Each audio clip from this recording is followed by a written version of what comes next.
Hey everyone, welcome back to Ryan Milky 14. It's Ryan here, bringing you deep dives into the worlds of Game of Thrones, House of the Dragon, all things fantasy. Today, I want to talk about something that's been frustrating me for quite a while. And honestly, the more I think about it, the more it stands out. Why do so many Targaryen women in House of the Dragon seem so limited when it comes to combat, military leadership, and even in their identities as dragon riders? Now before anybody jumps into the comments, I'm not saying that every character needs to be running around with a sword in their hands. That's not the point of this video. The point is that when I look back at the history of the House Targaryen, I see some absolutely incredible women. Dragon riders, conquerors, leaders, women who helped build and defend a dynasty. Yet when I watch House of the Dragon, I sometimes feel like many of the female characters are being pushed into political roles while the men are the ones expected to fight. And to me that's strange, because if we go right back to the beginning of the Targaryen dynasty, that's not what we see at all. Aegon's conquest. Let's start with the most obvious example. Aegon the Conqueror didn't conquer Westeros alone. He had sister wives, Visenya and Rhaenys. When people talk about the conquest, Aegon gets most of the attention, but Visenya and Rhaenys were absolutely essential to its success.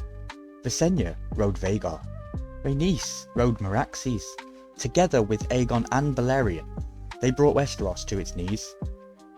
These women weren't sitting in castles waiting for news from the battlefield. They were the battlefield. Visenya Targaryen. Visenya in particular was known as a warrior. She carried the Valyrian steel sword Dark Sister and was said to be highly skilled in combat. She wasn't just a dragon rider, she was a fighter. She was feared, she was respected, and perhaps most importantly, nobody seemed shocked that she was all of those things. It was simply who she was. That's what makes the contrast so interesting. Rhaenys Targaryen and Meraxes. Now what often gets overlooked in this conversation is Rhaenys Targaryen. Rhaenys rode the dragon Meraxes, and while she is sometimes discussed less in terms of direct combat compared to her sister Visenya, she was absolutely not passive in the conquest. Rhaenys was known for being far more involved in scouting, presence over battlefields, and the psychological warfare that came with a dragon of Meraxes' size appearing overhead. Meraxes itself was one of the largest and most terrifying dragons of its time, and the idea that Rhaenys simply sat back during the conquest doesn't really hold up when you consider what dragon warfare actually meant. Even when not directly engaging in sword combat like Visenya, Rhaenys played a critical role in dominance from the skies, and in many ways, this is combat in the world of Westeros. There are accounts that suggest she enjoyed flying and exploration more than governance, but that doesn't diminish her importance on the battlefield. In fact, her presence alongside Aegon and Visenya completed the triangle of conquest power, strategy, aggression, and aerial dominance. And importantly, she represents another version of Targaryen woman that modern adaptations sometimes overlook. Not a warrior with a blade, but still a commander of fear itself through Meraxes. The decline of warrior women. Fast forward through the generations, and we start seeing fewer examples of women being trained for combat. They're still dragon riders, they're still politically important, but the warrior aspect begins to disappear. And that's where my frustration comes in.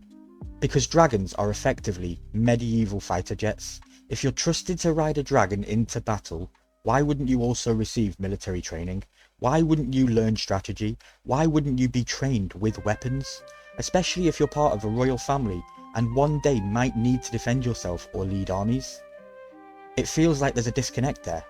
Rhaenyra Targaryen. Take Rhaenyra Targaryen. She's one of the most important dragon riders in the entire story.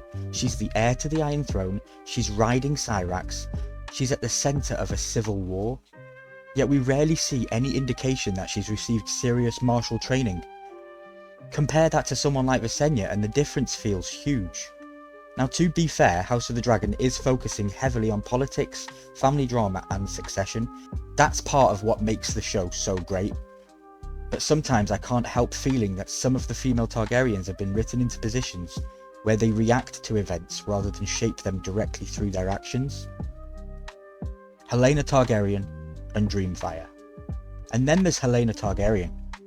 This is another example that's frustrating me throughout House of the Dragon. Helaena isn't just a queen. She isn't just a dreamer. She's a dragon rider.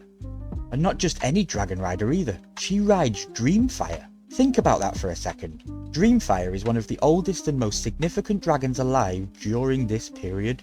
This is a dragon with a long history, a dragon that has outlived generations of riders, and a dragon that could command enormous respect whenever she appears on screen. Yet despite Helaena being bonded to Dreamfyre, it feels like the show barely even acknowledges their relationship. In fact, there are probably casual viewers who don't even realise that Helaena has a dragon, and that's crazy when you think about it.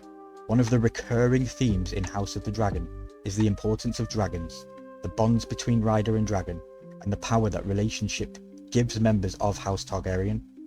But when it comes to Helaena, one of the most important parts of her identity seems to be pushed into the background. And again, this ties back into my wider frustration. If Helaena is trusted with one of the most important and powerful creatures in the world, why do we never really get to see what that means for her as a character?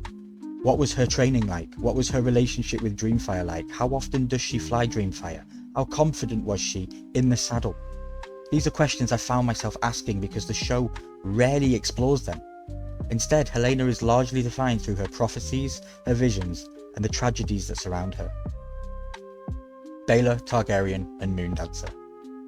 And then we have Baela Targaryen. Honestly, if there's one character from this era who feels like she should have embodied more of that old Targaryen spirit, it's Baela.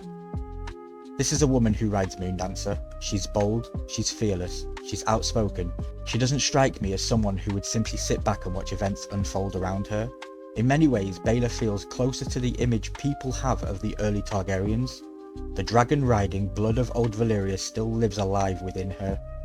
She's adventurous, she's independent, and she possesses the kind of confidence that you'd expect from someone raised around dragons. That's why I've always wished we'd seen more of her. Rhaena Targaryen. And then there's Rhaena Targaryen. In some ways, Rhaena might actually be one of the most interesting examples of all, because unlike her sister Baela, she isn't presented as fearless. She isn't presented as a warrior. And for much of House of the Dragon, she isn't even a dragon rider. Instead, she's often portrayed as the daughter who struggles to find her place within a family built around dragons. Think about the family she's surrounded by. Her father is Daemon Targaryen, one of the most feared warriors of his generation. Her mother is Helaena Targaryen, a celebrated dragon rider who, let's not forget, rode the mighty Vhagar. Her grandmother is Rhaenys Targaryen, one of the most respected dragon riders of her era and the queen that never was. That's an incredibly difficult legacy to live up to. And because of that, Rhaena often seems to view herself as inadequate. Not because she's weak, not because she's incapable, but because she's constantly comparing herself up to legends, while other members of her family are defined by dragons, battles, and heroic reputations. Rhaena is searching for where she even fits into this story. And honestly, that's a fascinating character journey, because not every Targaryen woman needs to be Visenya, not every Targaryen woman needs to carry a sword, not every Targaryen woman needs to charge into battle. But I do think that the show could do a little bit more to explore what it means to grow up under the shadow of such extraordinary figures. What does it feel like to be the daughter of Daemon Targaryen? What does it feel like to be the daughter of Helaena Targaryen? Why does it feel like when everyone around you seems destined for greatness, while you're still trying to discover your own path in this world? Those are powerful questions, and while Baela represents the bold, adventurous spirit of old Valyria, Rhaena represents something quite equally important. The pressure of legacy, the burden of expectation, and the struggle to create your own identity inside one of the most famous families in Westerosi history. And that's where I think the history of the dynasty becomes so important. Because these women came from Valyria, the Dragon Lords weren't just another noble house. This was a civilization built around dragons, a civilization where women rode dragons just like men did, a civilization where power wasn't necessarily defined in the same way as traditional Westerosi culture. So why does it sometimes feel like the Targaryen women became more restricted as time goes on? Is it the influence of Westeros? Is it the influence of faith? Is it the gradual decline of the Valyrian traditions? I think there's a fascinating discussion to be had there. And then we eventually arrive at Daenerys Targaryen. Now don't get me wrong, Daenerys is one of the most iconic characters in the entire franchise. She's a conqueror, a liberator, a queen, and a dragon rider. But even with Daenerys, we don't really see the warrior training that someone like Visenya had. Her power comes from her dragons, her leadership, her determination, and her ability to inspire people. She's incredibly powerful. But she's powerful in a very different way. And that makes me wonder whether something was lost over the centuries.